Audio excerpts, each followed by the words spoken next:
Hunter से better है या रॉडेन से बेटर ऑप्शन है, और भी जो सिंगल सिलेंडर बाइक हैं, जिनके क्रूजर बाइक हैं, क्या ये उनको मत दे पाएगी? तो चलिए आपकी यामाहा की XSR 150 FCC कुछ ऐसी रहने वाली बाइक है। एक बार बाइक का लुक देख लो, क्योंकि ये क्या है, काफ़ी गाड़ियाँ खा जाएगी। कैसे खा जाएगी? आपकी हंटर की कंपटीशन बराबर है, आपकी रॉडेन आ गई है बराबर। क्या ये मतलब हंटर से बेटर है या रॉडेन से बेटर ऑप्शन है, और भी जो सिंगल सिलेंडर बाइक हैं, जिनके क्रूजर बाइक हैं, क्या ये उनको मत दे पाएगी? तो चलिए कुछ नहीं, शुरू करते हैं सबसे पहले। तो hey guys, one second back यार, बैक इन अनदर ब्लॉग। तो कैसे आप लोग? होप सारे अच्छे होंगे।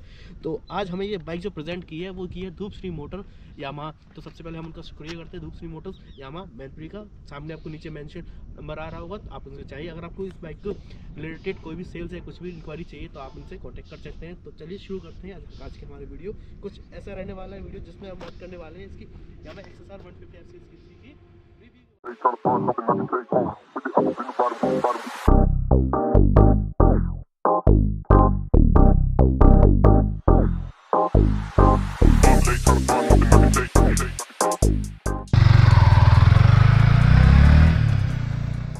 स्पीडोमीटर कंसोल में कैसा क्या रहने वाला है स्पीडोमीटर कंसोल इसका?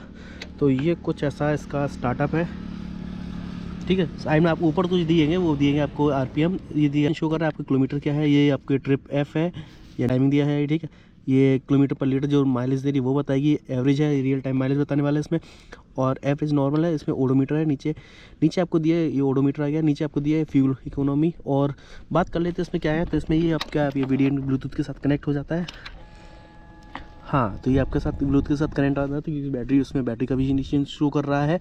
और बात कर लेते हैं तो कुछ ऐसे ही इसका फ्रंट में रहने वाला स्विचेस के साथ आने वाला है। क्या है, कैसा आने वाला है? जैसे आपका इंडिकेटर, ये आपका इंडिकेशन वाला है, ये आपके हॉर्न है, और ये आपके पास लाइट, ठीक। पास लाइट कुछ ऐसा है, इसके साइड में भी आपको बता देता हूँ।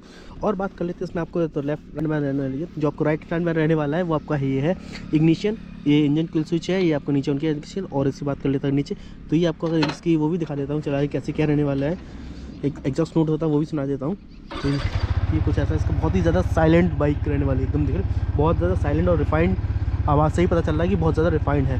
तो बात कर लेते हैं इसके क्या, इसमें VVA टेक्नोलॉजी है, तो वो भी देख लेते हैं। हाँ भाई, इसमें VVA टेक्नोलॉजी है, यानी सेम आपको R15 वाला इंजन मिलने वाला है अब क्रूज़ बाइक में इसकी। और ये आपको नीचे की बात कर लेता हूँ, तो नीचे आपको दिख रहा हो, ये आपको डेडिकेटेड का भी सिस्टम दे दिया गया है। और चलिए तो उसकी फ्रंट सेक्शन की बात करते हैं लेते हैं। इसके फ्रंट प्रोफाइल में कैसे क्या रहने वाली है। तो फ्रंट प्रोफाइल आपको कुछ ऐसे रहने वाली है, इसका देख रहे होगा। ये आपको दिया है एक DRL का बटन, DRL चल रही है ऊपर वाली, DRL ग्रो कर रही है। अगर इसके लो साइड में आपको दिए, हेडलाइट में ही आपको दिए ब्रांडिंग, HSR की ब्रांडिंग दी है आपको, LED इंडिकेटर देने वाले हैं इसमें। और बात कर लेते हैं इसमें नीचे साइड से, तो आपको दिख रहा होगा ये इंजन के साथ रहने वाली है। तो चैसिस के लिक्विड कूलर। अगर इसकी शॉकर की बात कर लेते हैं तो इसमें 37 mm के USD up and down shocker रहने वाले हैं। और उसके बात करते हैं इसकी टायर साइज़ की, तो ये उसमें MRF के टायर दिए गए हैं। जो कि MRF के टायर के साइज़ की बात कर लेता हूँ, 118/17 का टायर साइज़ दिया गया है। उसकी डिस्क साइज़ की बात कर लेते हैं, 3 mm की डिस्क रहने वाली, जो कि आपकी ABS का भी दिया गया है। तो ABS की डिस्क प्लेट दी गई, और डुअल पिस्टन कैलिपर दिया गया है, डुअल पिस्टन कैलिपर के साथ साथ। और बात कर लेते हैं इसके रियर में, तो रियर में कुछ इसका ऐसा रहने वाला। और बात करते हैं कुछ साइड बॉक्स है, आई थिंक ये इसका कोई बॉक्स है। और बाकी आपको साइड में दिख रहा होगा, तो ये आपको दिख रहा है जो ये है आपका रेडिएटर विंग, रेडिएटर फिन्स रहने वाले हैं इसको जैसे इसके। और बात कर लेते हैं इंजन कैपेसिटी की, तो इसका इंजन कैपेसिटी रहने वाला है 155 cc, वही आपको R15 वाला इंजन। तो इसमें आपको दिए गए हैं, एक आपको यहाँ पे O2 सेंसर दे रहा है, नीचे साइड में O2 सेंसर दिया गया है इसमें। मतलब आपको दिए गए हैं, पहले आते थे एक सिंगल O2 सेंसर आता था, अब इसमें कर दी कंपनी, बहुत ज़्यादा एडवांस होती जा रही है। अब इसको रिप्रेजेंट करने वाली दो O2 सेंटर, एक आपको यहाँ पे दिख रहा है O2 सेंसर, एक आपको यहाँ पे O2 सेंसर दिख रहा है, ठीक है।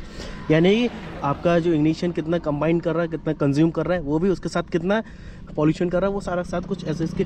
और बात कर लेते हैं इसके साइड में, तो ये आपको दिया गया है पूरा ऊपर एक फाइबर की वो दी गई है, फाइबर के साथ। और उसके रियर में कुछ ऐसा इसका दिया है। और रियर की बात कर लेता हूँ, तो इसमें रियर में आपको रहने वाला है सिंगल मोनोशॉक दिख रहा होगा, मोनोशॉक के साथ साथ। और बात कर लेते हैं रियर प्रोफाइल में, तो इसका रहने वाला है MR का रेव ये टायर है, यस, जो कि इसके टायर प्रोफाइल की बात कर लेता हूँ, तो 40/70 R17, यानी कि फ्रंट का आगे वाला नॉन रेडिएटल है, और पीछे वाला दिया है इसमें रेडियल टायर दिए गए। चलिए बात कर लेते हैं रियर में, तो रियर में आपको रहने वाला है, यानी रियर में आपको जो डिस्क साइज है वो रहने वाला है अप्रोक्सीमेटली 240 mm की डिस्क है, जो कि सिंगल कैलिपर डिस्क रहने वाली है, यानी फ्रंट के डबल कैलिपर है और पीछे वाला आपका सिंगल कैलिपर डिस्क है। और बात कर लेते हैं इसके ABS, तो ये नहीं आपको दिखा देता हूँ, ये है डुअल चैनल ABS, या डुअल चैनल सेफ्टी से कोई कॉम्प्रोमाइज़ नहीं है। डुअल चैनल एबीएस के साथ साथ आपको इस बाइक में दिया गया है ट्रैक्शन कंट्रोल भी दिया गया था कि अभी ट्रैक्शन कंट्रोल क्या होता है वो उसके लिए आपको देखना पड़ेगा अलग वीडियो, तो वो आपको बताता हूँ। एक ईजिली मैं बता देता हूँ ट्रैक्शन कंट्रोल क्या काम करता है। आपको पीछे वाले वाइट व्हील को जो पावर हम लोग खींच देता है एकदम स्पिन कर देता है टायर, वो स्पिन नहीं करने देता है। इसका काम, ये ट्रैक्शन कंट्रोल का काम कुछ ऐसे काम करता है आपका ट्रैक्शन कंट्रोल।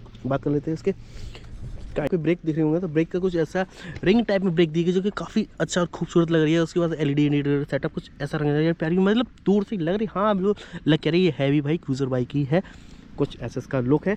और बात कर लेते हैं इसके फ्यूल टैंक, लेते हैं इसके इंजन डिस्प्लेसमेंट पे। तो इसका जो इंजन दिख रहा हो वही आपका R15 वाला रहने वाला है। जैसे बता देता हूँ तो 155 सीसी का इंजन है, जो कि अगर पावर की बात कर लेता हूँ ये 18.1 bhp जो पावर जनरेट पावर की बात कर लेता हूँ तो 18.1 bhp की पावर जनरेट करने वाली है, जो कि 10,000 RPM पे। और मैक्स टॉर्क की बात करता हूँ तो ये रहने वाला है 14.2 Nm का टॉर्क रहने वाला है, जो कि 7,500 RPM पे रहने वाला है। चलिए बात कर लेते हैं इसके गियर रेशियो की। तो इसमें गियर क्या है, इसमें गियर है वही R15 वाली गियर है, 1 डाउन 5 अप, यानी कि 1 नीचे 5 ऊपर। और इसकी बात कर लेते हैं तो ये आती है, आपको दिख रहा होगा लिक्विड कूल, ठीक है। तो ये है लिक्विड कूल इंजन रहने वाला है। लिक्विड कूल इंजन देखिए आप पीछे आपको दिख रहा होगा तो ये आपको फैन भी दिख रहा है, इसमें रेडिएटर आपको लगा फैन। इसकी टेस्टेड बताते हैं कैसे क्या रहने वाला है, इसके टेस्टेड में भी कैसे कितना क्या कंफर्ट है, कितना क्या ओवरऑल रहने वाला है वो भी आपको बताते हैं। ऑलवेज भाई गियर स्मूथनिंग देखो R15 में नो डाउट बहुत बढ़िया होती है, पिकअप भी बहुत ही बढ़िया है भाई। खींचो भाई, मैं प्लेन के साथ हूँ, प्लेन के साथ ही कंफर्ट ले रहा हूँ, टेस्टेड ले रहा हूँ, क्योंकि हैंडल है यार एक आराम से, बहुत ही आराम से क्रूज हो रही है। और उसका पावर में कोई कमी नहीं लग रही मुझे, काफ़ी का देखते तुरंत ही लग रही है, इनिशियल तुरंत ही ब्रेकिंग भी काम कर रही है भाई, क्या नो डाउट भाई चलिए ना।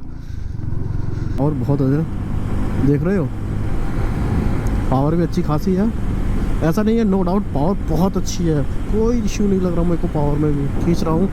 और ऐसा नहीं है कि पावर लैग हो रही हो, वो भी नहीं भाई, खींच रही है एकदम, ऐसा नहीं जैसे R15 जाती है ना आपकी एकदम खींचते हुए, वैसे ही जा रही है ये भी। तो लिटरली भाई कुछ मानो या ना मानो बट ये है तो R15, ये आपको जैसे मिनी R15 भी बोल सकते हो भाई, क्योंकि इज्जत तो वही है ना। तो कोई नहीं, चलो चलते सीधा अपने बिना किसी देर की हुए। और बात करते हैं उसकी हैंडल, तो हैंडल क्वालिटी एकदम भाई क्या ही, ऐसा नहीं कोई अभी तो फिलहाल मुझे 5-6,000 RPM पे चल रहा हूँ, 6,000 RPM पे भी मुझे कोई वाइब्रेशन कोई सिंगल इशू नहीं लगा। 6,000 RPM ऐसा नहीं है बहुत ज़्यादा लो है, बहुत ज़्यादा हाई है, मतलब बहुत ज़्यादा एकदम सफिशिएंट RPM भाई। रिफाइनमेंट और क्वालिटी एक नंबर है भाई। रिफाइनमेंट के साथ साथ ये जो स्टेबिलिटी दे प्रोवाइड करा रही है ना भाई, मुझे नहीं लगता ये 1.5 लाख के अंडर कोई और स्टेबिलिटी इतनी प्रोवाइड करा पाएगी। मैं इसे कंटिन्यू ऐसा, और बिल्कुल ऐसा भी नहीं है कि रोड बिल्कुल छोड़ रही है, कुछ ऐसा कर रही है। और जबकि इसका जो अगर वेट बता दूँगा ना तो 137 किलो वेट है भाई। हाँ भाई लिटरली 137 kg वेट है इसका ओनली, और लग नहीं रहा है 137 kg वेट की होगी ये बाइक। और उसके बाद परफॉर्मेंस के हिसाब से तो भाई छोटा पैकेट बड़ा धमाका कह सकते हो आप इससे बिल्कुल ही, क्योंकि सामने तो आपके चल रही है भाई।